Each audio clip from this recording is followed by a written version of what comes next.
다니엘서 12장 3절 말씀 우리 함께 한 목소리 읽습니다.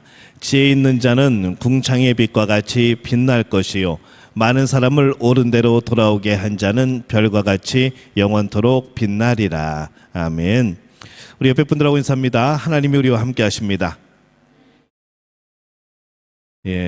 한 번 더 인사합니다. 오늘 기도회 가운데 하나님이 함께 하십니다.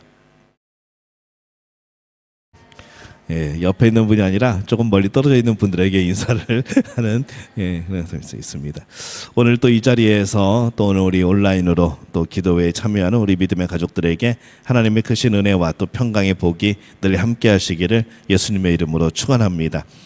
우리의 신앙의 시간은요 언제나 하나님을 향해 있습니다. 그래서 꼭 목회자만 그런 것이 아니라 우리 성도들도 항상 하나님 앞에 드리는 시간들을 정해놓고 그 다음에 우리의 삶을 살아가는 것이죠.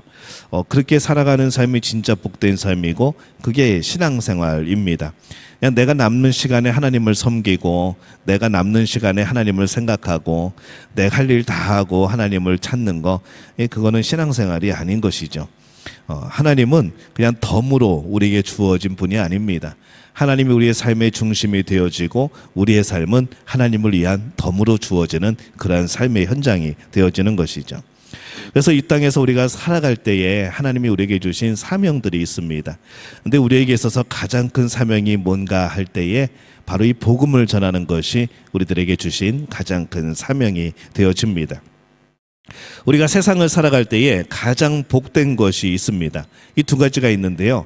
하나는 하나님의 자녀가 되는 것, 이 복음을 증거하며 사는 것, 이것이 바로 우리의 복이 되어집니다. 하나님의 자녀가 되는 것, 두 번째로 복음을 증거하는 삶, 이것이 우리의 복된 삶이라는 거죠. 이 복음은 사람들을 구원하여서 하나님의 자녀가 되게 하는 하나님의 능력입니다. 그러면 우리가 어떻게 하면은 그 복된 자리에 거할 수 있는가? 그 복된 삶을 살아갈 수 있는가? 오늘 그것을 세 가지로 나누어서 함께 말씀을 나누겠습니다. 먼저 첫 번째입니다. 어떻게 하면 그 복된 자의 자리에 거할 수 있을까요? 자, 1번 함께 읽습니다. 삶의 목적을 예수님께 두어야 합니다. 목적지가 다르면요 결국 헤어지게 되어 있습니다. 아무리 같이 출발을 해도 목적지가 다른데 어떻게 같이 가겠습니까? 가다가 길이 갈라지면은 자연스럽게 갈라지게 되어지는 것이죠. 예수님과 우리와의 관계도 마찬가지입니다. 이제 예수님과 헤어진다는 것은 있을 수 없다고 생각이 된다면 과연 우리는 예수님과 목적이 같은지, 예수님과 목적지가 같은지 점검을 해야 되는 것이죠. 나는 이쪽으로 가야 됩니다 라고 고집하다 보면은 결국에는 예수님과 헤어지게 되는 겁니다. 정말 중요한 것은 내 목적지가 아니라 예수님이 우리에게 허락하신 목적지라는 거죠. 내 꿈이 아니라 하나님이 나에게 심어주신 꿈인 겁니다. 내 삶의 그런 형통함이 아니라 하나님이 허락하여 주신 형통함인 겁니다. 그래서 하나님과 우리와 예수님과 우리와 이 목적지가 같아야지 동행하고 친밀하게 살아갈 수가 있는 것이죠. 그러니까 예수님과도 목적지가 다르면은 우리는 예수님과 헤어질 수밖에 없는 겁니다. 왜 예수님을 잘 믿다가 헤어지는가? 그 목적이 달라지면 그렇습니다. 우리가 예수님을 믿는 것은 하나님의 자녀, 천국의 백성, 그리고 하나님 예수님께서 열어주신 그 생명과 우리에게 주신 그 사명, 우리는 그 목적이 갖게 되어지는 겁니다. 그렇게 살아가다가 어느 날 내 삶이, 내 눈이 다른 것을 바라보게 되어지는 거죠. 예수님을 위한 삶이 아니라 나를 위한 삶이 되어지면은 예수님과 목적지는 달라지게 되는 겁니다. 그러면 도저히 예수님과 함께 갈 수 없는 상황들이 되어지죠. 근데 정말 우리에게 복된 목적지가 무엇인가? 나를 정말로 잘 알고 나보다 나를 더 잘 아는 하나님께서 주신 목적지가 어디인가? 이것을 우리가 생각하고 순종을 해야 되는데 우리가 순종하지 않고 내 삶의 목적지를 고민하다 보면은 그것을 고집하다 보면은 결국엔 예수님과는 다른 목적지로 가게 되어지는 거죠. 그래서 우리는 늘 생각하는 겁니다. 내가 이 가진 생각이 정말 이게 하나님 뜻에 맞는 생각일까? 내가 가지고 있는 이 신앙의 모습이 하나님이 정말 기뻐하시고 하나님이 원하시는 모습일까? 내가 사명이 있다고 하는 이 사명이 나에게 주신 이 소명이 정말 하나님이 나에게 목적하신 그 사명과 소명일까? 이것을 계속해서 점검을 하는 것이죠. 우리가 사명을 가지고 있다고 하지만, 우리가 소명을 받았다고 하지만은 이게 나를 위한 사명과 나를 위한 소명이 되어질 수도 있습니다. 예수님이 생각하는 사명과 소명이 아니라 내 나름대로 생각하는 나의 신앙생활의 모습일 수 있다는 것이죠. 하지만 우리는 늘 점검해야 됩니다.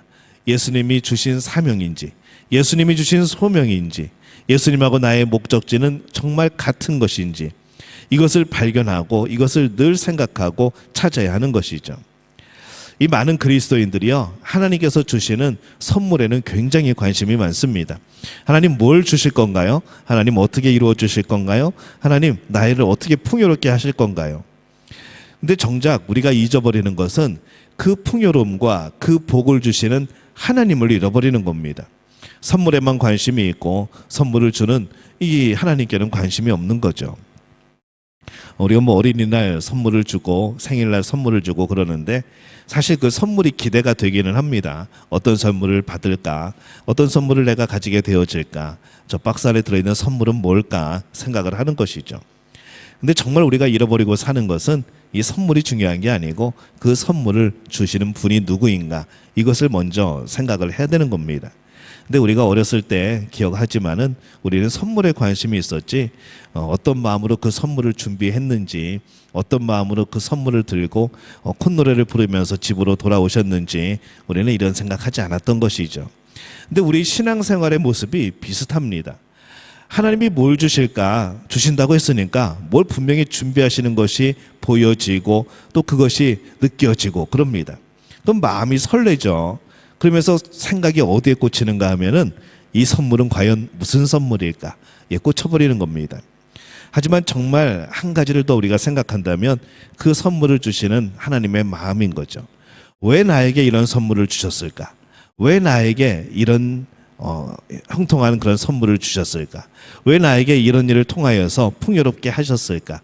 이 하나님의 마음을 볼 줄 아는 그런 신앙이 정말 건강하고 주님과 동행하는 그런 신앙입니다. 이게 삶의 목적을 예수님께 두는 그러한 삶인 것이죠.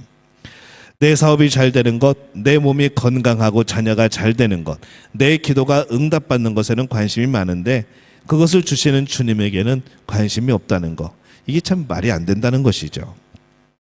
그래서 예수님이 우리의 삶의 목적이 되어야 우리는 전도도 하게 되어지는 겁니다.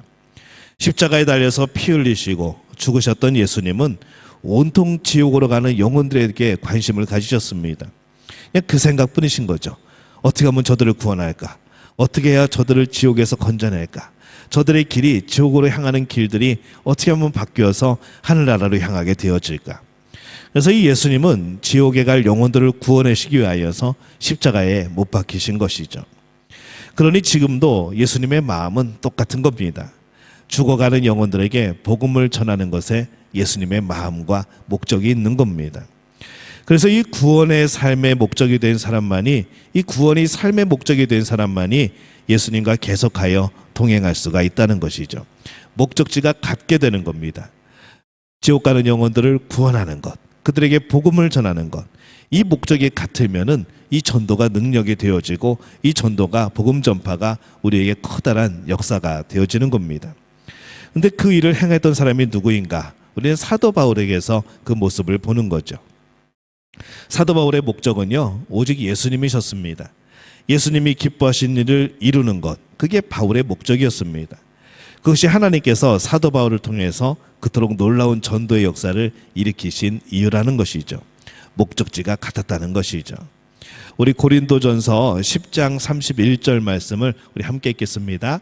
그런즉 너희가 먹든지 마시든지 무엇을 하든지 다 하나님의 영광을 위하여 하라. 아멘. 이 구절에서 보여주는 사도 바울의 소원이 뭐였을까요? 무엇을 먹든지 마시든지 하나님의 영광을 위하여 사는 것.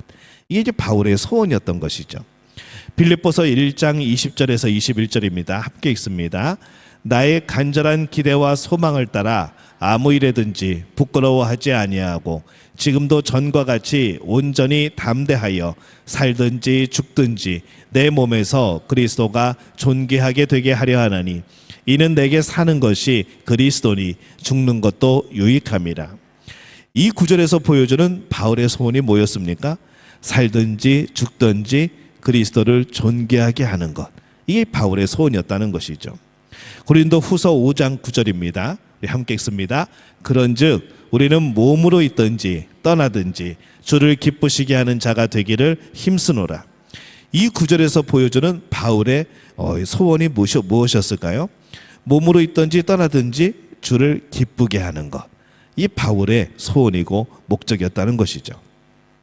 그래서 하나님은 오직 예수, 오직 영혼, 이 구원의 마음을 가진 자를 주목하고 계신다는 겁니다.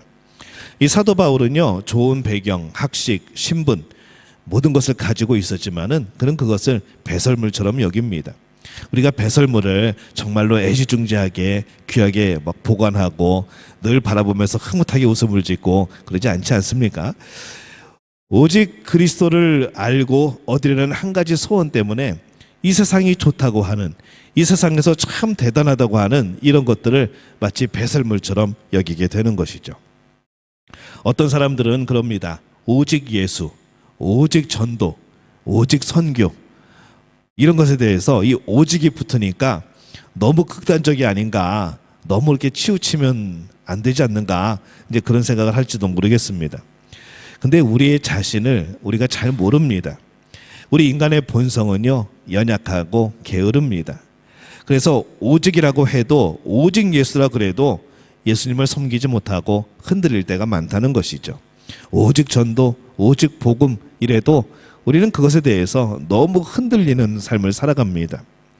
오직이라고 해야 되는데 오직 전도가 아니라 뭐 살면서 신앙생활 하면서 전도도 하지 뭐 기도도 하지 뭐, 우리는 이렇게 되어진다는 것이죠.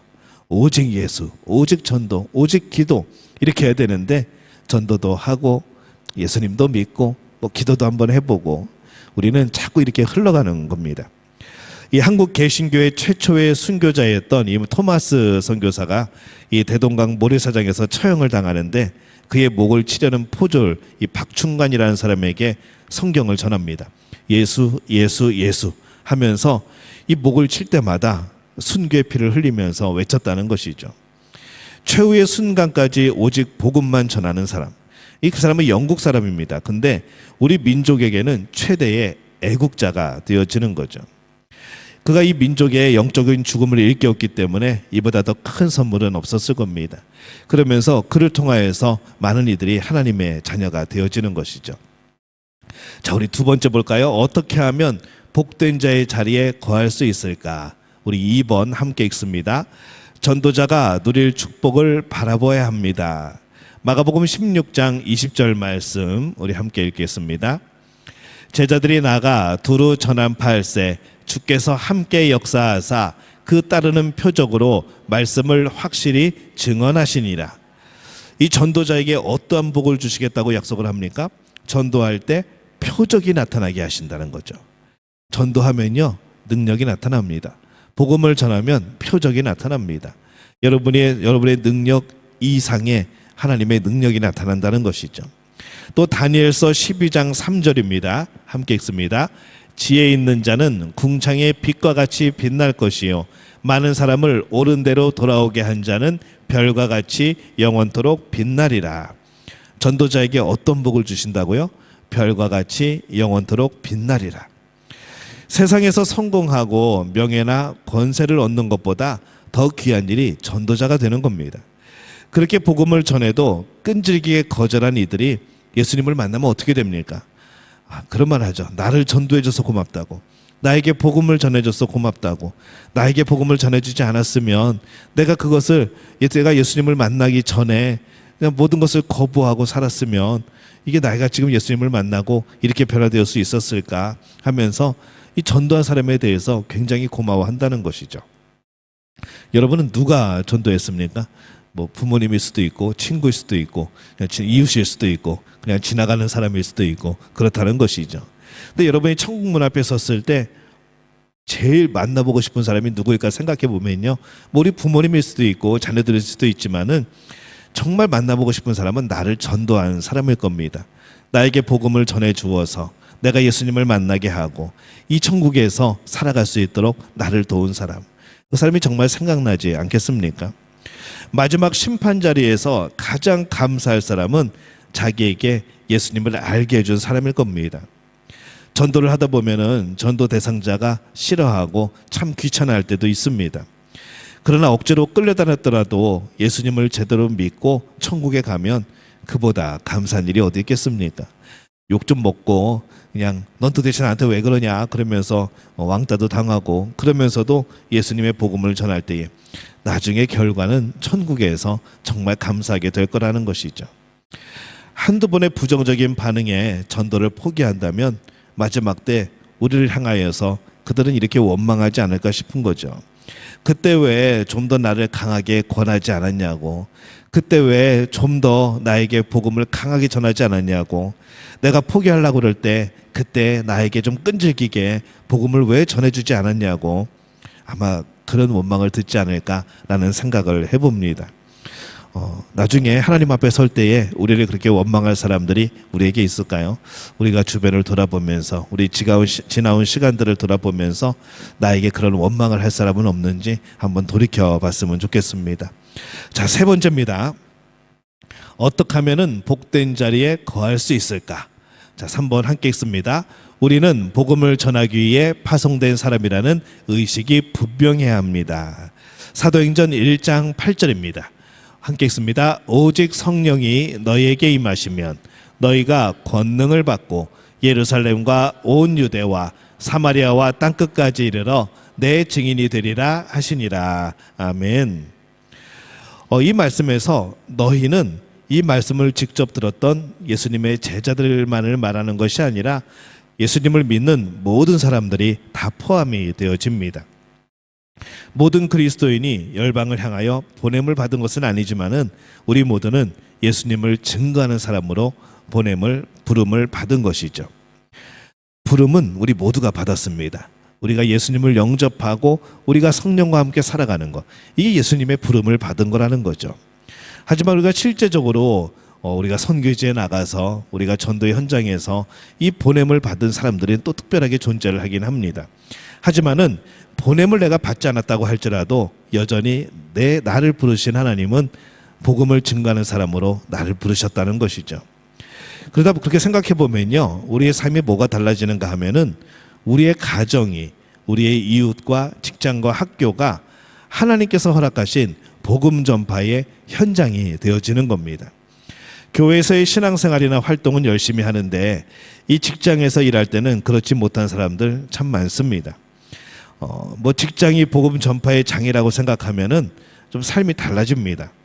사람들과의 관계를 잘 맺게 되어지고 또 경영진들이 보기에도 일을 열심히 하는 그런 성실한 사람이 되어지는 거죠. 왜냐하면 나를 통해서 복음이 드러나야 되기 때문에, 나를 통하여서 전도를 해야 되기 때문에, 나를 통하여서 이 선교라는 것을 해야 되기 때문에 우리는 그 사람들에게 정말로 하나님의 자녀가 어떤 사람들인가를 보여야 된다는 것이죠.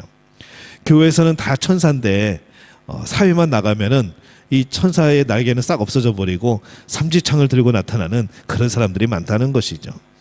교회에서는 정말 온순하고 정말 착하고 법 없이도 살 것 같은데 세상에서는 그렇지 못한 사람들이 꽤 많다는 겁니다.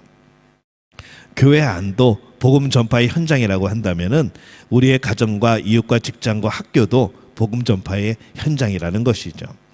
그곳에서 사람들에게 내가 하나님의 자녀라는 것, 하나님이 어떤 분이시라는 것을 우리 삶을 통해서 보여줄 필요가 있는 겁니다. 이 한국 교회 초기에 직분자는 아니지만은 예배당도 짓고 관리도 하고 이 교회를 위해서 일평생 수고하는 사람이 있었습니다. 그의 직업이 뭐였는가 하면은 이 왕의 후손들을 모시는 이 마부였던 것이죠. 이 하루는 그 왕의 후손을 모시고 지방으로 여행을 가는데 가는 길에 복음을 전합니다. 나으리 예수님 믿으시지요? 라며 전도를 합니다. 그러니까 이 왕의 후손이 그 얘기를 듣고 나서 묻습니다. 야, 너도 예수를 믿냐? 예, 그렇습니다. 한 3년 됐습니다. 저는 예수를 믿고 마음이 너무 기쁩니다. 그랬더니 이 왕의 후손이 마부에게 빈정거리며 말합니다. 야, 너가 예수 믿으면은 너 같은 상놈이 양반이 되어지냐? 그럴 일은 없지 않을까? 라고 말을 하죠.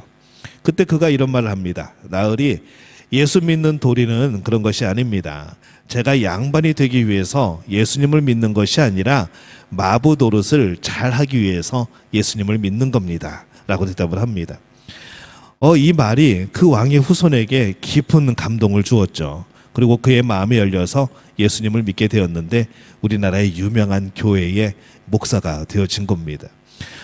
정말 우리가 어떤 상황에서 어떻게 복음이 증거될지 모른다는 것이죠. 중요한 것은 우리의 마음만 있다면, 우리가 하나님을 향한 그 소명과 사명의식만 가지고 있다면 우리는 언제든 어디서든 전도할 수 있는 겁니다.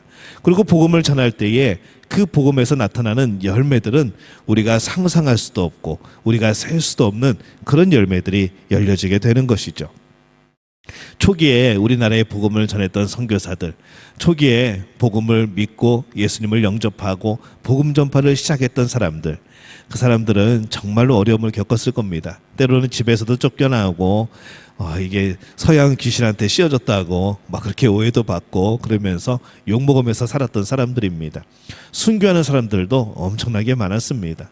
어떤 선교사들은 배 타고 바다 건너 오다가 풍랑이 일어가지고 배가 가라앉기도 하고, 어떤 이들은 와가지고 복음 전파도 못 해보고 이상한 사람이 침략해 왔다고 그냥 죽게 되어지고, 그런 일들이 수없이 많았던 것이죠. 하지만 그렇게 심겨진 그런 복음의 씨앗들이, 정말 그 씨앗 안에 있는 놀라운 열매들이 바로 우리들입니다. 정말로 셀 수 없는 많은 영혼들이 예수님의 사람, 예수님의 제자, 하나님의 자녀가 되어진 것이죠. 그러면서 생각을 해봅니다. 우리들이 지금 있는 곳이 어디일까?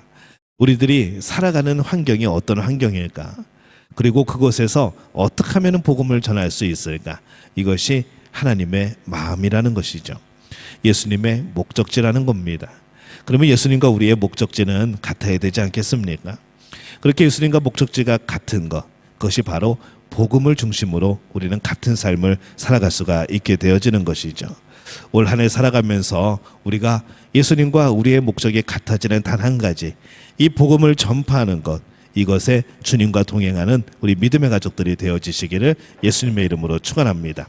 자, 어떻게 하면 복된 자리에서 복을 얻을 수 있을까? 1, 2, 3번 다시 한번 보여주시죠. 우리 1번부터 3번까지 함께 읽습니다. 삶의 목적을 예수님께 두어야 된다. 전도자가 누릴 축복을 바라봐야 된다. 우리는 복음을 전하기 위해 파송된 사람이라는 의식이 분명해야 된다. 오늘 이렇게 우리가 살아가게 될 때에 그 복된 자리에 거하는 우리 믿음의 가족들이 되어지시기를 예수님의 이름으로 축원합니다.